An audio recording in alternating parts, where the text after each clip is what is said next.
Drug कडे sufficient lipophilicity असायला पाहिजे to cross this biological membrane and transfer this drug from site of administration to the systemic circulation. जो drug blood मध्ये गेला तो lipophilic असो नाही तर तो हायड्रोफिलिक असो, तो बॉडीच्या बाहेर after the distribution, after the pharmacological action he has to eliminate.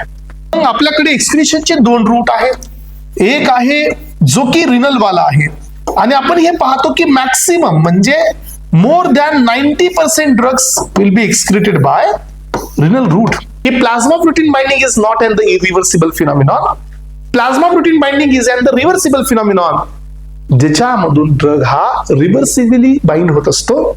आणि binding is depends on lipophilicity but it also depends on the concentration. Ultra filtration unit आहे, इथून तुमच्या ब्लड मधले जे काही सोल्युबल कॉम्पोनंट असतील, जे काही प्लाझ्मा प्रोटीनला बाउंड नसणारे कॉम्पोनंट असतील ते इथं फिल्टर होतात.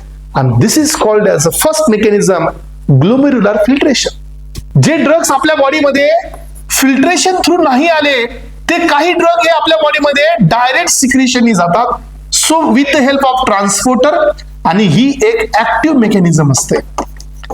आणि हे ड्रगचं एक्झाम्पल तुम्हाला मी देतो. प्रोबेन्सिड या मेकॅनिझमनी एंटर करतो, पेनिसिलिन या मेकॅनिझमनी एंटर करतो, नायट्रोफ्युरॅन्डाइन या मेकॅनिझमनी एंटर करतो. एवढे ड्रग्स आहेत जे इकडे एंटर करतात. मग जसा ड्रग तुमचा इथं पोहोचला की समजून घ्या तो तुमच्या बॉडीतून आता 100% इलिमिनेट होणारच आहे.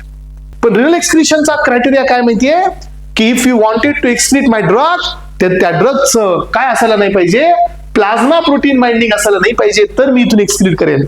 सेकंड क्रायटेरिया काय माहितीये की तो ड्रग या युरिन मध्ये, इथं ही युरिन आहे, या युरिन मध्ये तो ड्रग अनआयोनाइज्ड नाही असायला पाहिजे.